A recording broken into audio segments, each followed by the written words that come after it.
Hey, it's Tony. Welcome to Season 2, Episode 6, where we discuss Part 1 of the documentary House of Hammer. Let's get into it.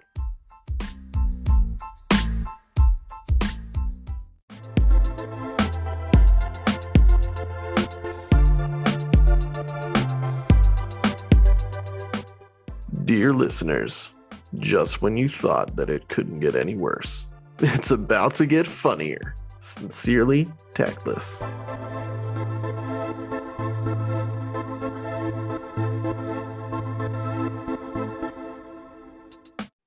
Sasha's not with us again today. We heard that she might have taken a wrong turn at Albuquerque, or perhaps that she's waiting in line for tickets to Creed's reunion tour. Either way, we hope to see you again soon, Sash. So we watched the first episode of House of Hammer, the Army Hammer and Family documentary on Hulu Plus. It's important to note that this episode of Sincerely Tactless contains opinions based on the limited available information provided in the documentary itself. And I think it's we need to give like a few disclaimers here before we get started. Yeah, absolutely. This is heavy stuff. Disclaimers I wish I would have had going into it, honestly. Yeah. It gets pretty dark pretty fast. It does. Yeah. I mean, it goes without saying, not appropriate for kids. If you have been a victim of abuse or someone you love has, maybe this isn't for you either. We love you. Maybe don't watch this. But yeah, he's accused of doing some hefty stuff, and sounds like it may have been a generational issue in this family too. So not great. So without further ado, we first meet Courtney Vasekovich, which she's a business owner. She did an app that I'm not familiar with. Had you heard of it before? No, I haven't heard it. I hadn't heard of it before, but looked like she was probably, decently successful. She lived in Dallas, and I'm sure she probably still does. But she had some sort of app that she created that allowed her to, I guess, get to the point where she was eye-catching to Army, right? Mm-hmm. Because he ended up meeting her by messaging her on Instagram, right? Yeah, that is how they met. Yeah. Yeah, and she seemed, through the whole thing that she had a pretty decent online presence. So I'm sure she had, quite a bit of followers. She's a beautiful girl, so obviously probably had had a lot of guys knocking her door down trying to talk to her and whatnot. But yeah, that's kind of how that thing opens up, is that he reaches out to her. What, I don't even remember exactly what he said. Did he mention something about, I guess, finding her striking or something like that, right? Yeah, he did. He started with the looks, yeah, because yeah, she's a lovely girl. Right away, we saw the classic narcissist playbook, love bombing. Right out of the gate. I mean, that's how he started, was flattery. It becomes more apparent a little bit further in. I mean, obviously, going into watching this, you kind of know a little bit of the backstory, that he's, doing some stuff that he's not supposed to do, but the signs of a predator are pretty clear in a lot of this stuff. That he picks somebody and he comes out with a compliment and then just love bombs the crap out of her. And she was saying they would text and call each other basically all day. He would call her multiple times a day, and they'd talk for a long time, and they're just always messaging each other and stuff like that. And that's just, exactly what these type of people do when it comes to love bombing, is they make you seem like you're the most important person in the world to them, and coming from somebody who's in the public eye like Army, I'm sure it's beyond flattering to have a movie star who's wealthy, and I mean, he's a really good looking guy too, Don't Mm-hmm. get me wrong. To have somebody like that doting over you, you got to be flattered, and I'm sure she was, just Yeah, smitten with the whole idea, right? she was. And she mentioned, sharing childhood traumas together, family secrets. So he's getting the lowdown too on where her buttons are, right? Yeah, He's figuring out, how to manipulate this girl. yeah, and he's having her handed over to him immediately, really, Hmm. which it's when you first talk to somebody like this, it's got to be difficult to see that as a red flag, because you want to believe the best in people. You want to believe that this guy just is really infatuated with you, or whatever the case is. But now, obviously, we're looking at this after the fact, so it's pretty clear he's just a predator. He's looking out for her. He's trying to figure out what makes her tick. He's trying to figure out where he can get her. Um, and it kind of goes from there. They're in a pretty hot and heavy relationship right out of the gate.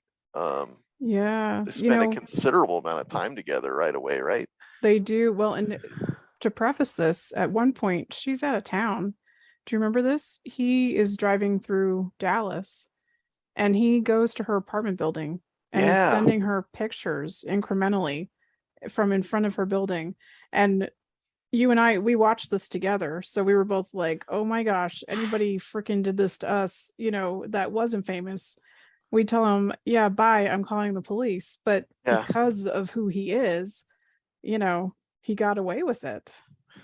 And I'm sure as time goes on, we're probably going to hear more and more women that he had sort of creepy relationships with like this. But Yeah, yeah, I agreed. mean I think that's really the big thing that I got out of a lot of this stuff is if this dude was anybody else, if he was a nobody, if he was not a famous, really attractive rich guy, he would have been arrested a long time ago. Hmm. Because some dude you just started talking to shows up at your apartment and sends you pictures when you're not there, he's a creep. That's just the long and the short of it. I mean, that's not a Yeah, romantic gesture. That is a bright red flag on fire in your face. But on the other side of this thing, like I said before, it's real easy for us to to judge after the fact, and I don't want to get to the point where it seems like we're uh shaming Courtney at all, because I understand, absolutely. when feelings get involved and you're getting intimately acquainted with somebody, that you end up letting a lot of stuff slide, and you really want to believe the best or give somebody the benefit of the doubt.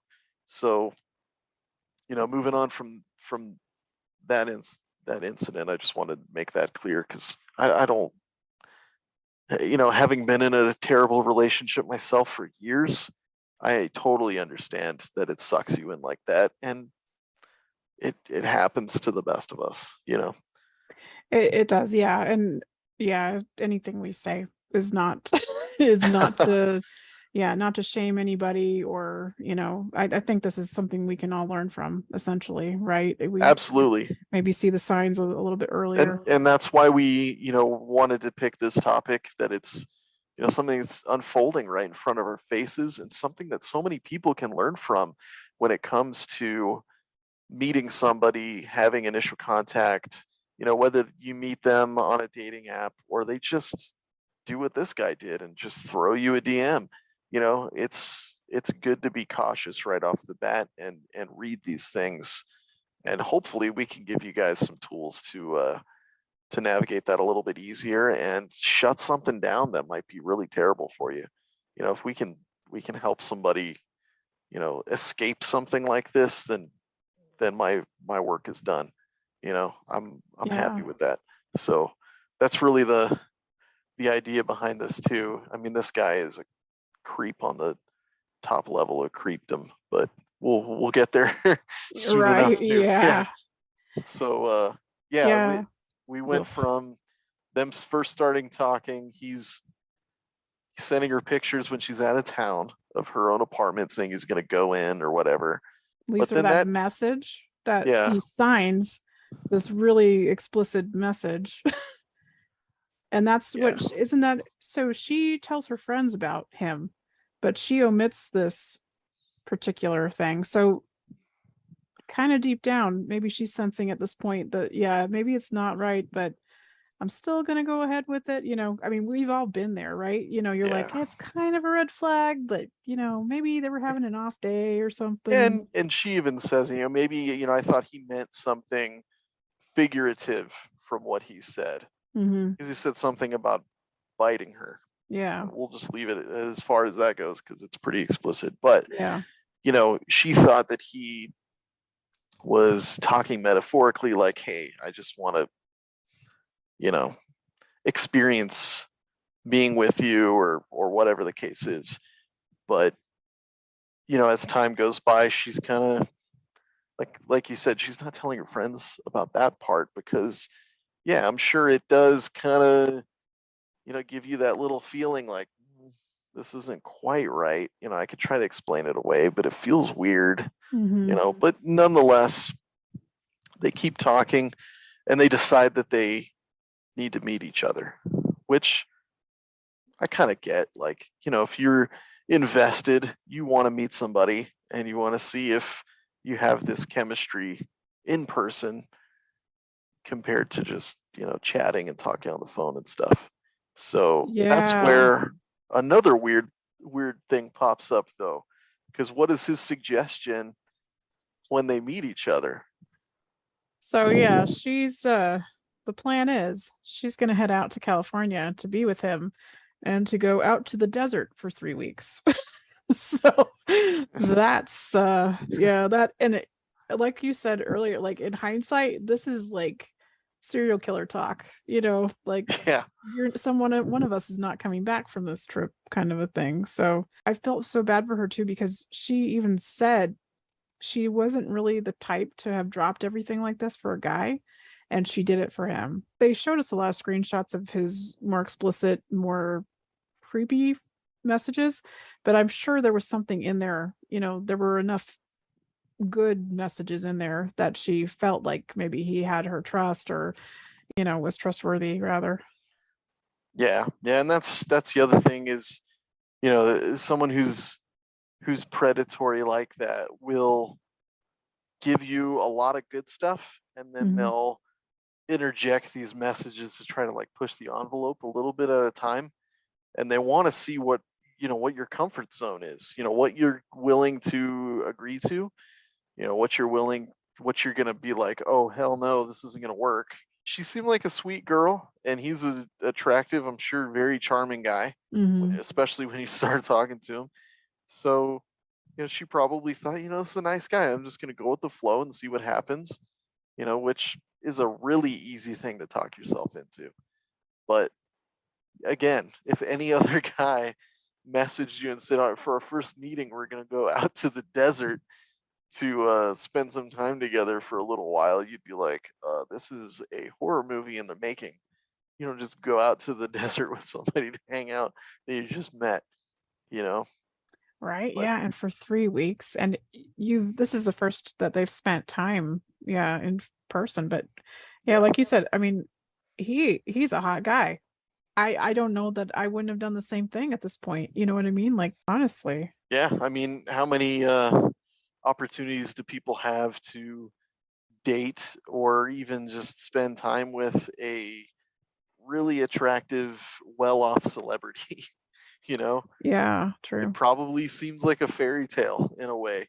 When somebody just reaches out to you like that, you're like, oh my god, this person can have anybody they want. And they're Hmm. coming hard and fast after me.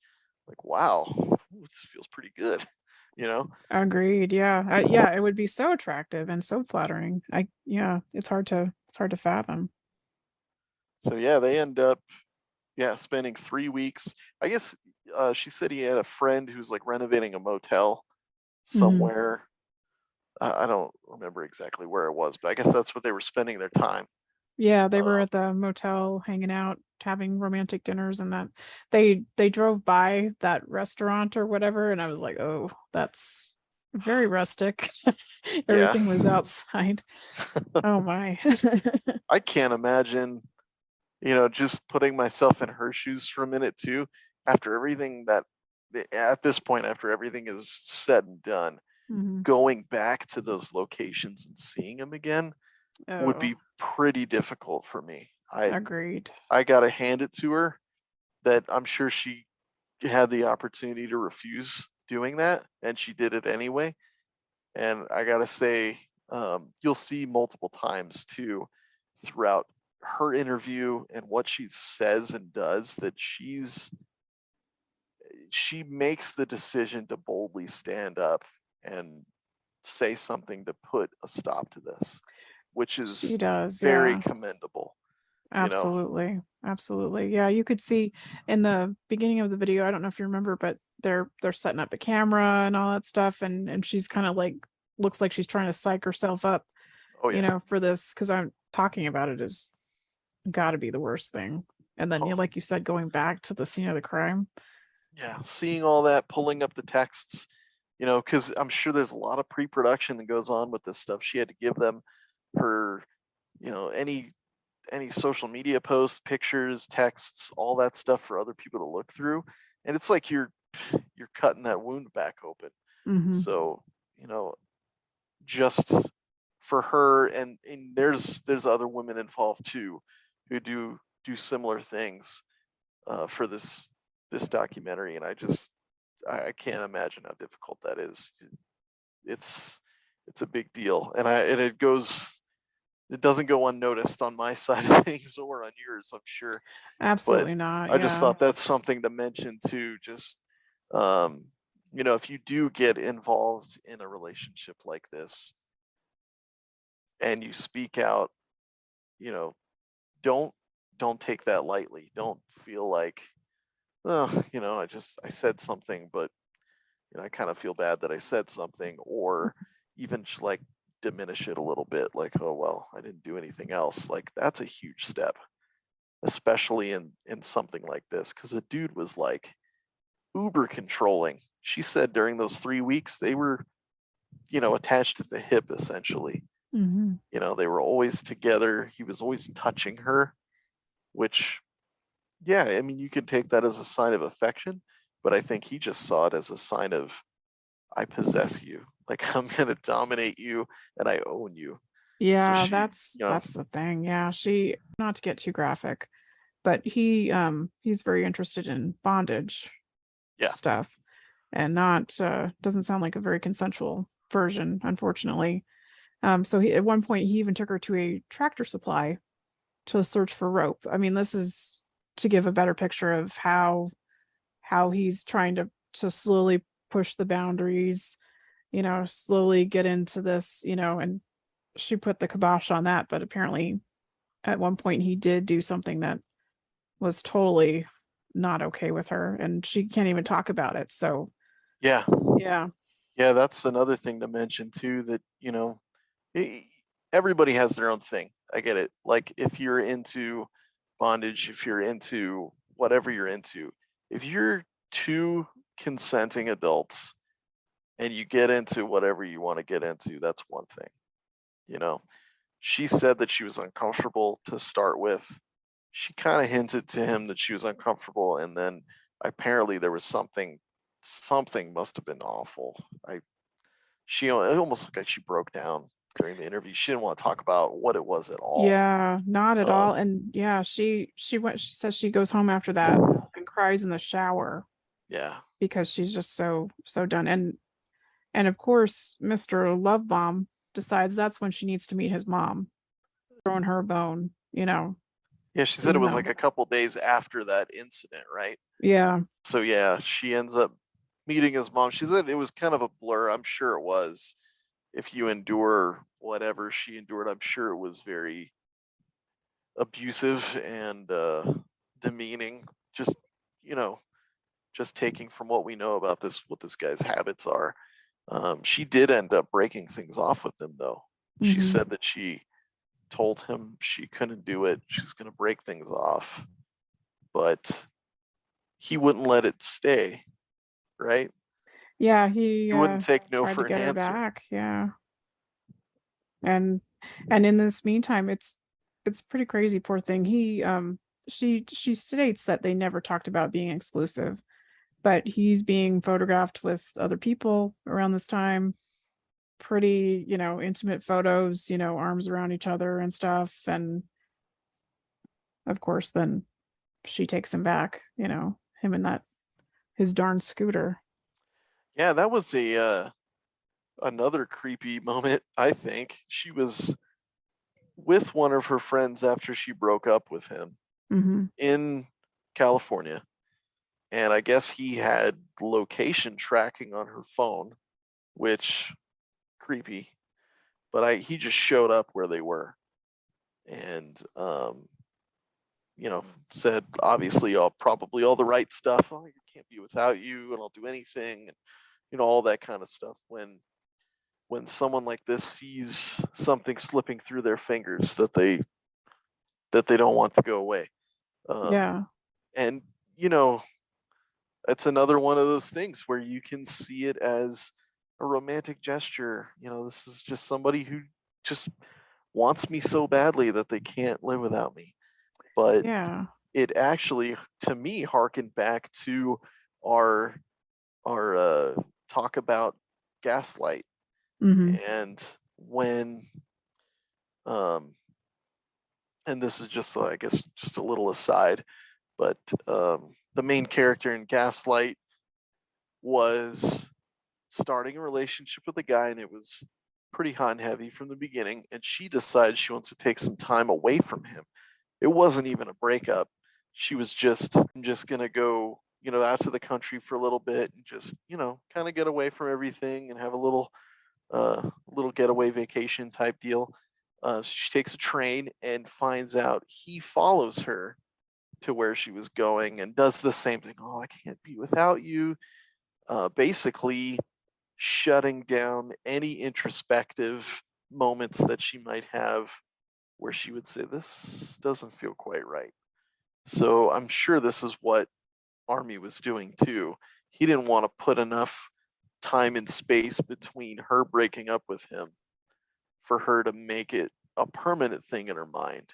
Because, when you break up with somebody, it takes you a little bit of time to kind of go through I'm not going to be able to talk to them again, especially if you talk to them regularly. Mm-hmm. It might even be a habitual thing to pull out your phone and be like, hey, I'm going to text Army and tell him what's going on or that I miss him or whatever. So I think he was trying to, um, obviously manipulate her into not losing that and taking him back, Right. which did end up working, Yeah. unfortunately. She tweeted or Instagrammed a photo with the caption, "This is why I can't leave," with him on his stupid, I'm sorry, I'm going to call it a stupid bike because it just seems to bring so much heartache, that stupid thing. But yeah, and that's the thing too. Couldn't give her distance, right? Yeah, The distance is bad. Distance is bad. I have to get in on this and make sure she doesn't forget me. And, it could, and it's technically kind of a grand gesture in a way. Like you said, the gaslight, Charles Boyan gaslight was the same way. It's pretty grand. Somebody goes chasing after you. How many times in rom-coms do we see them stop the plane, running after them and all that stuff, exactly. same deal. Yeah, and Oh my I gosh. think that's and this is just I guess a theory of mine based on what I've seen, is that I think a lot of these people really aren't capable of these truly loving feelings towards other people. So Hmm. they gather what to do from things like movies and books and television shows because they feel like, well, if you really cared for somebody, you would want them to be happy regardless. But obviously, this isn't the case with him. He wants her for himself. So he's like, well, how do I do that? I saw in this movie this dude, single handedly stopped a plane from taking off because, his girlfriend was on it and it worked, Hmm. and subliminally, I'm sure that, it felt like grand loving gesture to her, because you know, you think about it and you're like, well, if he's willing to do that for me, then you know, maybe some of this creepiness stuff will go away if I say, you know, I'm not really into that. Or um, you know, maybe he'll work on the relationship, or maybe he'll, you know, decide to treat me better if he knows that, yeah, you know, I'm willing to walk out if this isn't working. You know, so it gives you all of those ideas when somebody does something like that. And I think that's really what she was thinking when she said, this is why I can't leave. And, you know, I'm going to go back to this guy. Yeah, exactly. And so, of course, they do end up. She ends up cutting it off for good. And after, yeah, he's had so many chances, and he just keeps pushing it. And his creepiness just prevails. You know, he just can't let go of this behavior. And in the midst of this, apparently, an ex of his, who it sounds like he was dating her during his marriage. Yeah. The woman, her alias for this purpose is Effie, and so her tweets and tweets, her DMs with him are released, and she's got, you know, all the receipts for this guy is more than just what he seems, right? He basically admits to wanting to be a cannibal In a very stuff. specific graphic way, Yeah. not just something like, oh, this is an abstract idea. Like, he's thought through exactly how he wants to be a cannibal, Mm-hmm. which is disturbing in itself. But yeah, she comes forward with all these messages, and I, you know what, I forget what was the reporter's name that was working on this. She picked this thing up. Oh yeah, Candace Cronkite. So that's who took it. Yeah. She was she picked this up and then ended up, I guess, reaching out to Courtney, right? Mm-hmm. Because she had seen Courtney's name on some tabloid stuff, because she didn't really make it a secret that she was dating Army. So she reached out to Courtney, who basically corroborated everything. She was like, "Nees, I know exactly how Army talks. I know the words that he uses when he talks to me. Mm-hmm. These are totally him." And boldly agrees to be quoted on it, because Yeah. she was so Bombshell. disturbed, and I'm sure she read through those messages and was just like feeling all of this stuff over and over again, especially for somebody else, you know, that he's done this more than once. um and that's great for her, but then the snowball starts rolling, I guess, right? Yeah, he's dropped from a movie with Jennifer Lopez, apparently. Yeah.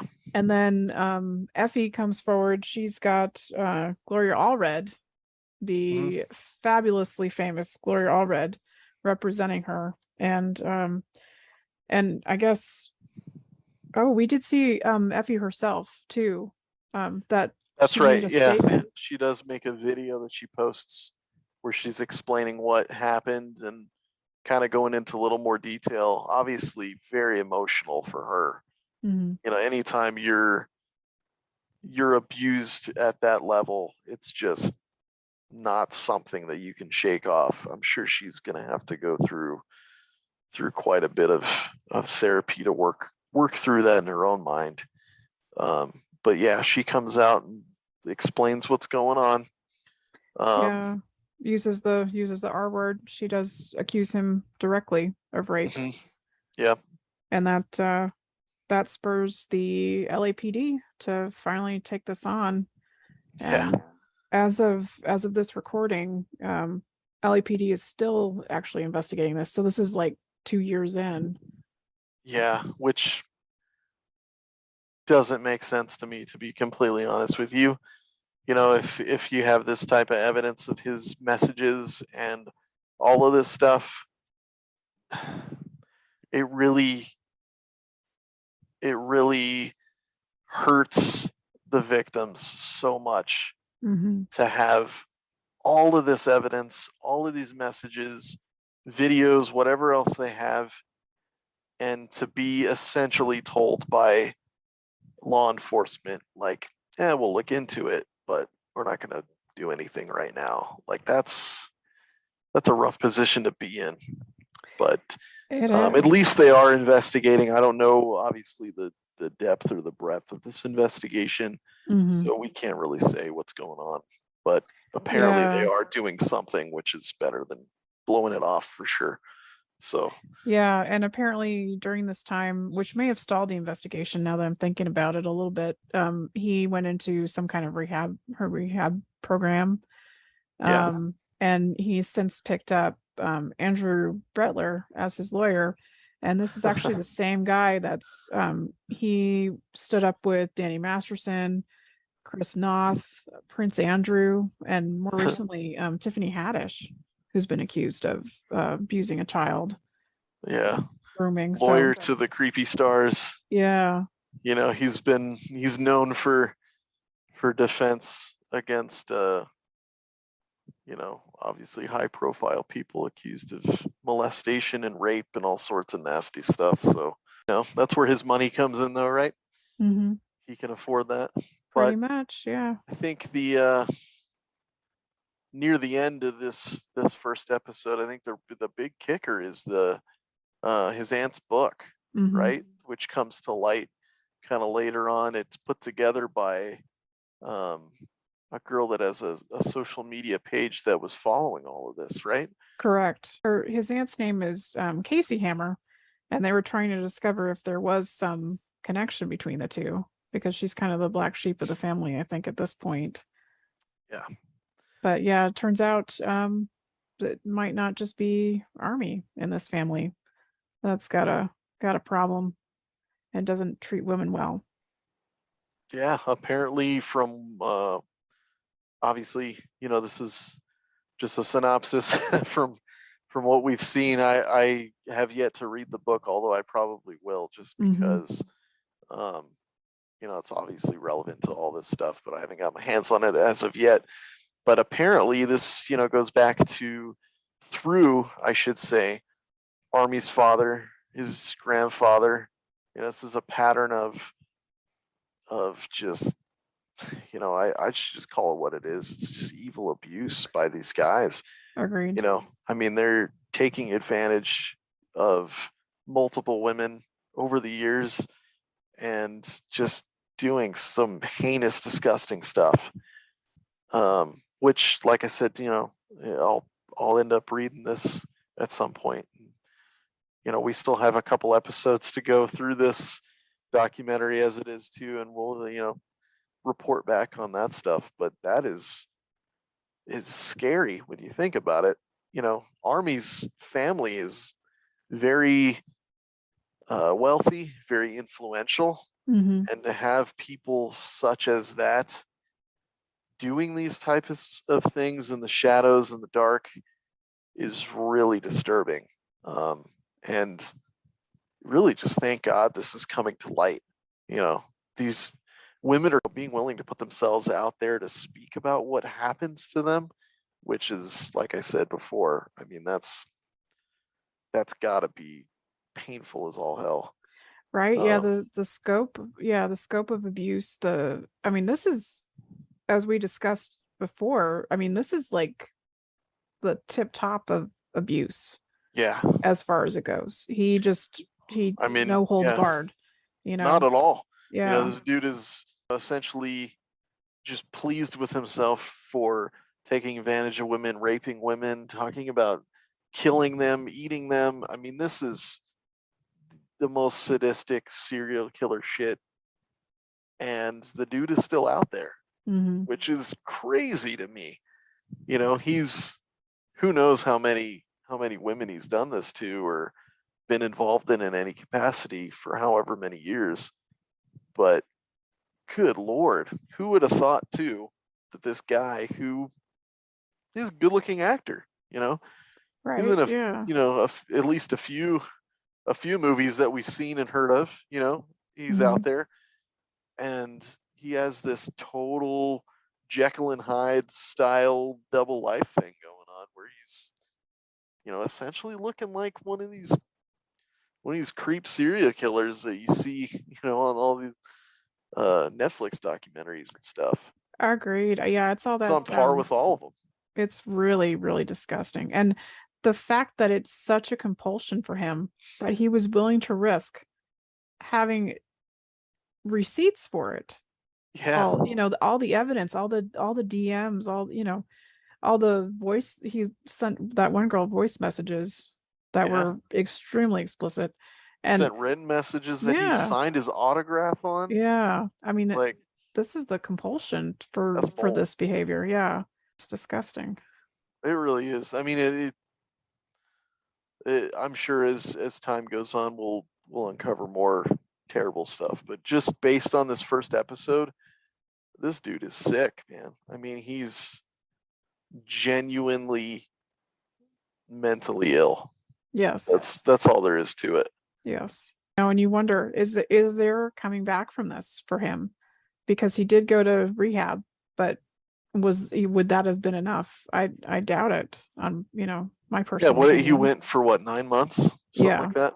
I liken this to the way that they look at dogs that attack people. You know what I mean? And they say that they taste that blood, and they're not. You can't go back from that. And I feel like this guy is just so far gone, and he's pushed the envelope for so long, and he's obviously gotten away with a lot of this stuff up until this point. I don't know that there is coming back from that. I don't know that any amount of constant therapy, other than literally having someone walk around and follow him and tell him stop it, is going to do any good. Yeah. I mean, how many times have you heard or seen a story about a serial killer who does this type of thing, enjoys this type of thing, and becomes rehabilitated? I've never seen one myself. Yeah, I mean, they end up on death row or life exactly. in prison, right? Yeah. Yeah. I mean, that's why, after these guys are incarcerated, they'll do interviews, because it's, to them, it's like they're reliving what they did and they enjoy it. And that's another level of their sickness.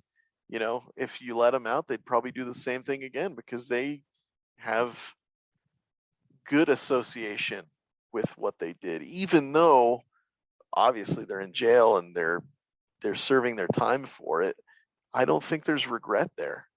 Yeah. I don't think, if you get to that point, that you have a level of self-awareness, a level of empathy, or anything to motivate you to stop. Agreed. We decide to watch the episodes one week at a time, and so far there are 3. I think that's probably the extent of it, right? Yeah, that looks like that's all they're going to put out for now. Yeah.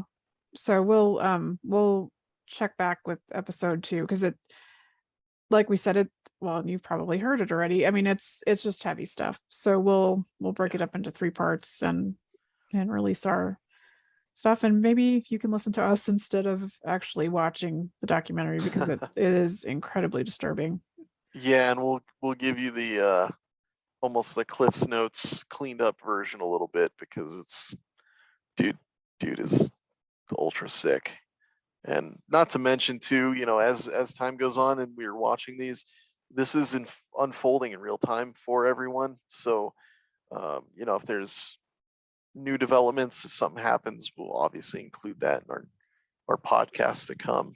But for now, this is the plan, that we're just going to wade through these one at a time and kind of dissect them for you guys. So, if it's something that if you've been involved in an abusive relationship like this, it's probably not a good idea for you to watch this firsthand. You may even want to just stick to, listening to a synopsis like ours and kind of get something like that out of it. But I'm sure is going to trigger somebody that's been through something like that, because it is heavy. It really is. I mean, it's the kind of thing you watch and you want to go home and take a shower yourself just because you watched it. I felt that way. Yeah. So, yeah, agreed. It puts you in a different mindset to even be exposed to this kind of stuff. But it does.